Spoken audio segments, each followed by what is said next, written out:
Hi hello welcome to Jat TV. Aqua రంగంపై కమిషన్ల కత్తి. ఆంధ్రప్రదేశ్ను ఆక్వా సాగులో అగ్రగామిగా నిలబెట్టిన రైతాంగం నేడు కూటమి ప్రభుత్వ అసమర్థత మరియు కమిషన్ల కక్కుర్తి పాలన వల్ల తీవ్ర సంక్షోభంలో కొట్టుమిట్లాడుతుందని వైఎస్ఆర్సీపీ జనరల్ సెక్రటరీ ఎంవీఎస్ నాగిరెడ్డి తీవ్ర స్థాయిలో ధ్వజమెత్తారు. తాడేపల్లి కేంద్ర కార్యాలయంలో జరిగిన మీడియా సమావేశంలో ఆయన మాట్లాడుతూ ఆక్వా ఫీడ్ ధరల పెంపు వెనుక భారీ కుంభకోణం దాగి ఉందని ఆరోపించారు. ఆక్వా ఫీడ్ కంపెనీలతో కుమ్మక్కై అప్సడా చట్టాన్ని పక్కన పెట్టి ఏకపక్షంగా వేత ధరలను పెంచడం వెనుక ప్రభుత్వ పెద్దల ప్రమేయం ఉందని ఆయన ఆరోపించారు. ఏపీ అప్పుల ఊబిలో కూరుకుపోతుంటే ప్రభుత్వం మాత్రం ఫీడ్ కంపెనీల దోపిడీకి వత్తాసు పలుకుతూ కేంద్రం ప్రకటించిన అరాకొర మద్దతు ధరలతో రైతులను మభ్యపెడుతుందని ఆయన మండిపడ్డారు. ఆక్వాకల్చర్ అంటే రెండు రకాలు, ఒకటి రొయ్యల పెంపకం, ఒకటి చేపల పెంపకం. చేపల పెంపకం వచ్చి దేశంలోని అన్ని ప్రాంతాలకి కూడా ఆంధ్ర మచిలీ కాశ్మీర్ వ్యాలీ తప్ప భారతదేశంలో ఎక్కడికి వెళ్ళినా సరే మన చేపలు అందుబాటులోకి ఉంటాయి. అది మన రాష్ట్ర రైతాంగం యొక్క గొప్పతనం. అలాగే రొయ్యలు వచ్చేటప్పటికి కంప్లీట్గా విదేశాలకు ఎగుమతి, 95% విదేశాలకే ఎగుమతి. సో ఈ ప్రధానమైన రంగం పెట్టుబడి చాలా ఎక్కువగా ఉంటుంది. రిస్క్ సాగు అనేది ఒక 20 నిమిషాలు ఏరియేటర్ నడకపోతే మొత్తం 100% రొయ్యలు కూడా డ్యామేజ్ అయిపోతాయి. అంటే పవర్ సప్లై చాలా ఇంపార్టెంట్. సో అటువంటి రిస్క్ కల్చర్ని చేస్తూ కూడా ఎక్కడో అనేక దేశాలకు విదేశాలకి రొయ్యలను అందిస్తున్న రైతులు మన రైతులు. దీన్ని దృష్టిలో పెట్టుకునే జగన్మోహన్ రెడ్డి గారు ముఖ్యమంత్రిగా ఉండగా యాప్సెడా అంటే ఆంధ్రప్రదేశ్ స్టేట్ ఆక్వా డెవలప్మెంట్ అథారిటీని ఏర్పాటు చేయడం జరిగింది. ఈ అథారిటీకి ముఖ్యమంత్రి గారే చైర్మన్గా ఉంటారు. అలాగే మత్స్యశాఖ మంత్రి గారు ఒక వైస్ చైర్మన్గా, అలాగే రైతుల ప్రతినిధి ఒక వైస్ చైర్మన్గా, 2 వైస్ చైర్మన్లతో అగ్రికల్చర్ మిషన్ వైస్ చైర్మన్ దీంట్లో ఒక మెంబర్గా, మరలా రైతుల ప్రతినిధుల మెంబర్లుగా యాప్సెడాని ఏర్పాటు చేయడం జరిగింది. ఎవరైనా సరే ఫీడ్ కంపెనీలు వాళ్ళ ఫీడ్ ధర పెంచాలన్నా, లేకపోతే యాంటీబయాటిక్స్ వినియోగం విషయంలో కానీ, లేకపోతే క్వాలిటీ సీడ్ సప్లై విషయంలో కానీ, ఇవన్నీ కూడా రొయ్యల ధరల విషయంలో ధరలు పడిపోయినా కూడా వీటన్నిటిలోనూ యాప్సెడా నియంత్రణలోనే జరగాలి. యాప్సెడా మీటింగ్లో నిర్ణయించిన తర్వాత మాత్రమే ఫీడ్ ధరలు రేట్లు పెంచడం జరగాలి. కానీ రాష్ట్రంలో కరెక్ట్గా 2 నెలల క్రితం రొయ్యల మేతల కంపెనీలు ₹4 ఏకపక్షంగా యాప్సెడా మీటింగ్తో ఏమాత్రం సంబంధం లేకుండా ₹4 పెంచినాయి. అప్పుడు ఎక్కడా కూడా యాప్సెడా తరపు నుంచి యాక్టివ్గా ఉండవలసిన మత్స్యశాఖ మంత్రి గారు కానీ, యాప్సెడా వైస్ చైర్మన్ కానీ, లేకపోతే చైర్మన్గా ఉన్న ముఖ్యమంత్రి గారు కానీ ఎవరు కూడా రెస్పాండ్ కాల. ఎప్పుడైతే రెస్పాండ్ కాలేదో ఇప్పుడు మళ్ళా 3-4 రోజుల నాడే ఇమీడియట్గా వెన్నామి రొయ్యలకేమో కేజీకి ₹8, టైగర్ రొయ్యలకేమో కేజీకి ₹10 ఒకేసారి పెంచారు.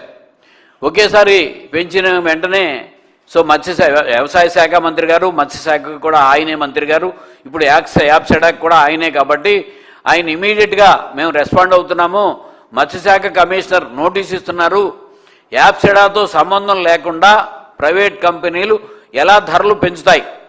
ఇప్పుడున్న పరిస్థితిలో ఆల్రెడీ రొయ్యల సాగు సంక్షోభంలో ఉంది. యుద్ధం ప్రభావంతో రొయ్యలు ఎగుమతులు సరిగా వెళ్ళక కొనుగోలుదారులేమో ధరను తగ్గించారు. ఈ సంక్షోభంలో మేత ధరలు పెంచితే రొయ్యల రైతులు సంక్షోభంలోకి వెళ్తారు అని మంత్రి గారి ప్రకటనలోనే ఉంది. ఇదే ప్రకటన మరి యాప్సెడా ముఖ్యమంత్రి గారే చైర్మన్గా ఉన్న యాప్సెడాతో సంబంధం లేకుండా యాప్సెడా నియమ నిబంధనలో ఫీడ్ ధర పెంచాలి అంటే యాప్సెడాలో చర్చించి కంపెనీల ప్రతినిధులు, రైతుల ప్రతినిధులు, అధికారులు మొత్తం అందరి సమక్షంలో చర్చ జరగాలి. ఒకవేళ వాళ్ళకి ఇంగ్రీడియంట్స్ ధరలు పెరిగితే వాళ్ళకి ఏ రకంగా మొత్తం టోటల్ ఫీడ్ మీద ఎఫెక్ట్ అవుతుంది. పెరిగిన ఇంగ్రీడియంట్స్ ధరలనే కాదు, తగ్గిన ఇంగ్రీడియంట్స్ను కూడా క్యాలిక్యులేట్ చేసి చర్చ జరగాలి. ఎక్కడ చర్చ జరగకుండా ఎలా పెంచారు అంటే ఇది ప్రభుత్వానికి ఏమాత్రం అయితే తలదీసేసినంత పని. ప్రభుత్వం ఒక చట్టం అమల్లో ఉండగా, ముఖ్యమంత్రి గారే చైర్మన్గా యాప్సెడాకు ఉండగా, మత్స్యశాఖ మంత్రి గారు లేకపోతే దానికి యాప్సెడాకు ఒక వైస్ చైర్మన్ ఉండగా కంపెనీలు ఏకపక్షంగా ₹10 పెంచినయి అంటే ఇది ఎవరి అసమర్థత? సో దాని సరే ఒక్కసారే రైతులు తీవ్ర ఆందోళనకు గురవుతూ రోడ్డు మీద ఎక్కారు. అలాగే ఫీడ్ బ్యాగుల్ని తగలబెట్టారు. దాని మీద రెస్పాండ్ అవుతూ నిన్న యాప్సడా మీటింగ్ పెడుతున్నామని చెప్పి జూమ్ మీటింగ్ పెట్టారు. అంటే ఇంత సీరియస్ ఇష్యూలో జూమ్ మీటింగ్ అంశమా ఇది? సో సరే జూమ్ మీటింగ్ తర్వాత కూడా ఏం ప్రకటించారంటే పెంచిన మళ్ళీ జూమ్ మీటింగ్లో బహుశా నేను అనుకోవటం రైతుల ప్రతినిధులు అబ్జెక్ట్ చేసి ఉంటారు చర్చలో ఏదన్నా కానీ. మళ్ళీ 15వ తారీఖు నాడు ఫిజికల్ మీటింగ్ పెడతామని చెప్పి అనౌన్స్ చేస్తూ 15వ తారీఖు వరకు ఈ పెంచిన ధరలని సస్పెండ్ చేశాము, అమల్లో చేయట్లేదు అని చెప్పి ప్రకటన ఇచ్చారు. కానీ వెంటనే ఇది మాత్రమే పత్రికలకి అన్ని పత్రికలకే వచ్చింది. ఇదిగో ఈవెన్ సాక్షిలో కూడా వెనక్కి తగ్గిన ఫీడ్ కంపెనీలోనే వచ్చింది. అంటే అధికార యంత్రాంగం రిలీజ్ చేసిన ప్రకటన బట్టి వచ్చింది ఈ వార్త. కానీ ఇదిగో ఇది నా దగ్గరున్న ఆధారం.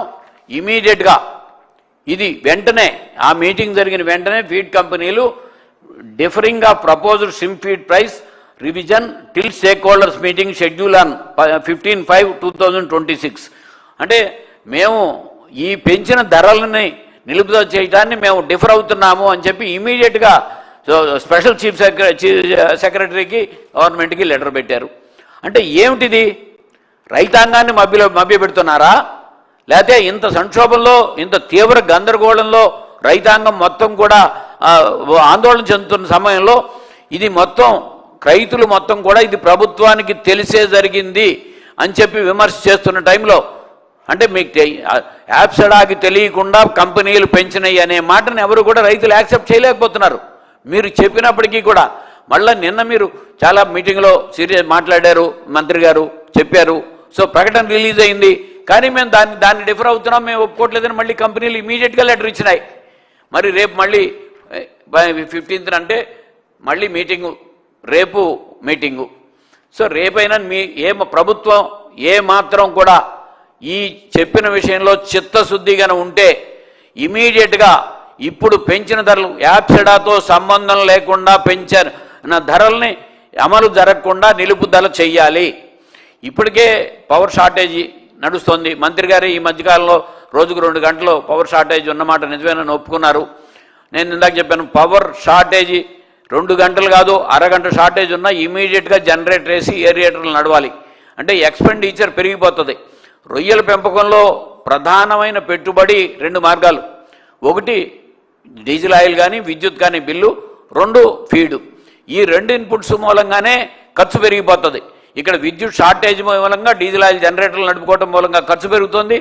ఇప్పుడు కన్నా ఈ కేజీకి 10 రూపాయలు టైగర్ మేతకి పెరిగితే కిలోకి 20 నుంచి 25 రూపాయలు ఉత్పత్తి వ్యయం పెరుగుతుంది. అసలే సంక్షోభంలో ఉన్న రొయ్యల పెంపకం మరింత సంక్షోభంలోకి వెళ్ళిపోద్ది. ఏదో అంటాం మూలిగే నక్క మీద తాటికాయ పడిందని. సో ఇక్కడ కూడా అదే పరిస్థితి.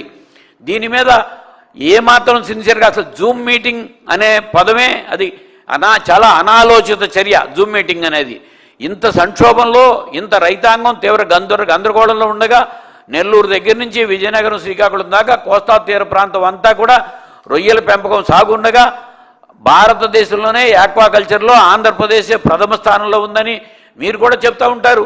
యాక్వా ఉత్పత్తులు పెరిగిపోయినాయని, లేకపోతే దాని మూలంగా జిఎస్టిపి రాష్ట్ర జిఎస్టిపి పెరుగుతుందని. కానీ రైతులకు లాభం రావటం కదా ప్రధానం. ఇక్కడ మీరు చెప్తున్న మాటకి కంపెనీలు చేస్తున్న పనికి ధైర్యంగా ముఖ్యమంత్రి గారే చైర్మన్గా ఉన్న యాప్సెడాకిలో మత్స్యశాఖ మంత్రి గారి ఆధ్వర్యంలోనే జరిగే మీటింగ్లో మీరు దాని మీద మళ్ళీ కంపెనీలు డిఫర్ అవుతున్నామని చెప్పి వెంటనే మీటింగ్ అయిపోయిన వెంటనే లెటర్ ఇచ్చినాయంటే మీకు వాళ్ళకి లాలూచి ఉందని రైతులు అనుకుంటున్నట్టుగా జరుగుతుందా? లేకపోతే ఇది వాస్తవంగా అసలు ప్రభుత్వాన్ని ఏమాత్రం కూడా కంపెనీలు లెక్క చేయట్లేదా? దీన్ని క్లియర్గా మీరు రేపు 15వ తారీఖు మీటింగ్ నాడు క్లియర్ కట్గా దీని మీద సరి అయిన యాక్షన్ తీసుకుని నిజంగా మంత్రి గారు ప్రకటించిన అది అంటే కాంప్రహెన్సివ్ కాస్ట్ C2 + 50% ఇవ్వమని రికమెండ్ చేసింది. ఇక్కడేమో మేము ఘనంగా A2 + 50% అంటే యాక్చువల్ ఖర్చుల మీద మేము 50% ఇచ్చామని ఘనంగా చెప్తున్నారు. ఇది వాస్తవాలకు క్షేత్రస్థాయికి పరిస్థితులకు అనుకూలంగా లేదు. సో దీని మీద కేంద్ర ప్రభుత్వం కూడా సరి అయిన పునఃపరిశీలన జరపాలి. కొనుగోలు యంత్రాంగాన్ని ఏర్పాటు చేయకపోతే మీరు ప్రకటించిన ధరలతో రైతులకు ఎటువంటి ఉపయోగం లేదు. దీని మీద రాష్ట్ర ప్రభుత్వం కూడా మీరు కేంద్ర ప్రభుత్వం దృష్టికి తీసుకెళ్లాల్సిన అవసరం ఉంది.